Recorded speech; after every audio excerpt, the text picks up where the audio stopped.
Mga kababayan sa buong Pilipinas, sa buong mundo, ingat po kayo sa, naku, ang dami pong fake news talagang pinapakalat ng mga Duterte supporters. Alam nyo itong isang fake news na kailan pinapakalat ngayon? Pinapalabas nila nakialam na ang Amerika sa kaso ni Duterte sa ICC. Ah, pinapalabas nila na kayang impluensyahan ng Amerika ang ICC. Pinapalabas nila na walang silbi ang ICC sa mga kaso at paglilitis kay Digong Duterte. Yan po yung kanilang pinapakalat. Maling-mali po yan. Para sa inyong kaalaman, ang Amerika walang jurisdiksyon sa ICC kasi hindi siya membro ng ICC. Ang ICC ay pinapatakbo at ginagastusan ng maraming mga bansa. 123 country yata. Kasama ang Japan. Kasama ang maraming mga bansa sa Europe at iba pang mga bansa sa mundo. Hindi kasama dyan ang Amerika. Kaya ang Amerika hindi makikialam doon sa kung ano ang ginagawa ng ICC sa mga kasong crime against humanity kay dating Pangulong Duterte at iba pang mga co-accused niya. Taliwas ito sa sinasabi ng mga maka-Duterte na i-abolish na ang ICC. Susuportahan at makakawala na si Duterte dahil nakialam ang Amerika. Fake news yan. Panlilin lang yan.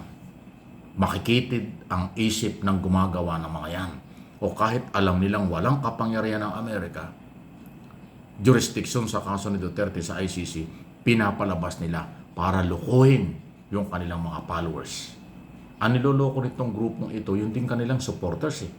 Yung matitinong mga Pilipino, Marcos loyalists, Marcos supporters, independent minded, o mamamayang hindi nakikialam sa isyong ito, akala nila kanilang mapapaniwala. Kaya po aking pinapaliwanag ito.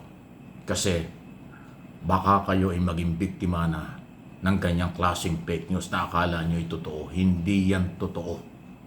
Hindi makikialam at walang pakialam ang Amerika sa kaso ni Duterte. Okay? Kaya ang Amerika ay nagsalita ng tungkol dyan kasi yung kanyang kaibigan at kakampi na Prime Minister ng Israel ay mayroong problema sa ICC. Yun lang yun.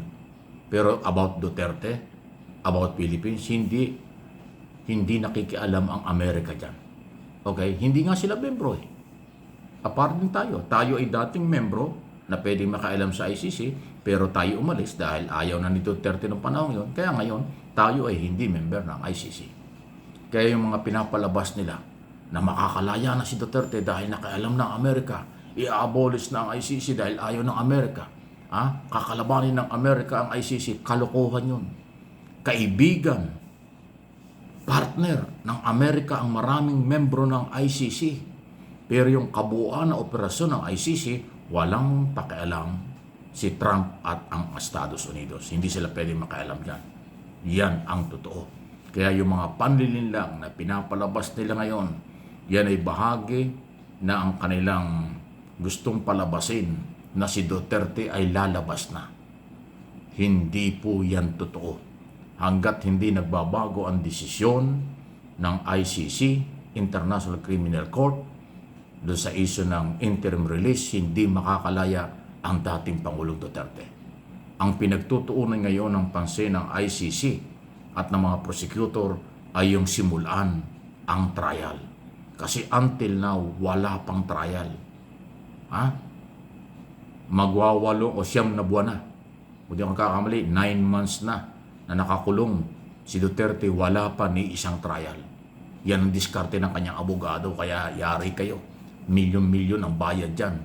9 na buwan ng milyon-milyon ang bayad sa abogado, ni isang trial sa kasong crime against humanity hindi pa nasisimulan. Kaya matagal ang usapin yan. Okay? Huwag magpalinlang kasi mabubobo kayo. Huwag magpapaniwala sa propaganda ng Duterte supporters sa isong ito dahil hindi kayo ma-update sa tunay na dahilan. Okay? Walang personalan issue yan. Ang aking opinion at analysis, interpretation sa nangyayaring ito, kaya ko sinasabi yan. Okay? Mayayamang bansa, ulitin ko, ang nagpapatakbo ng ICC.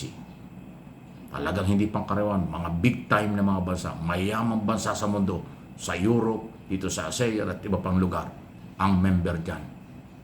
Hindi yan basta-basta maa-abolish, hindi yan magugulo, hindi yan mababaliwala dahil lang sa Duterte case o dahil sa kaso ni Duterte.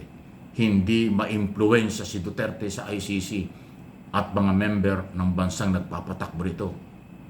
Wala ring impluwensya sa Estados Unidos si Duterte. Wala rin pakialam ang Estados Unidos under President Donald Trump sa kaso ni dating Pangulong Duterte. Sa totoo lang, yan ang totoo. Kabaligtaran ang pinapalabas nila na mayroon pa silang impluwensya. Wala na. Basura na. Garbage na yan. Mga panlilin lang na yan. Kayo-kayo lang ang nagbubulahan dyan. Kayo-kayo lang.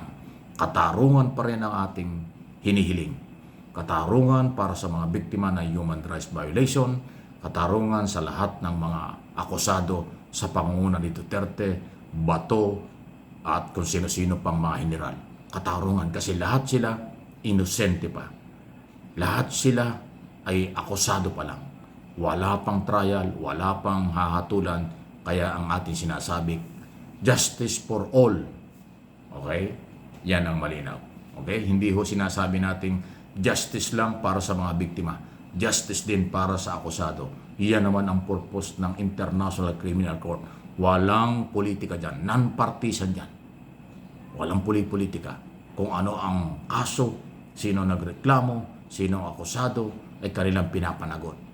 Wala silang pakialam sa internal politics sa Pilipinas o internal politics sa ibang bansa sa buong mundo. Kung meron hong under investigation, under custody ang ICC. Yan po yan. Yan ang totoo. Maging matalino para hindi maguyo.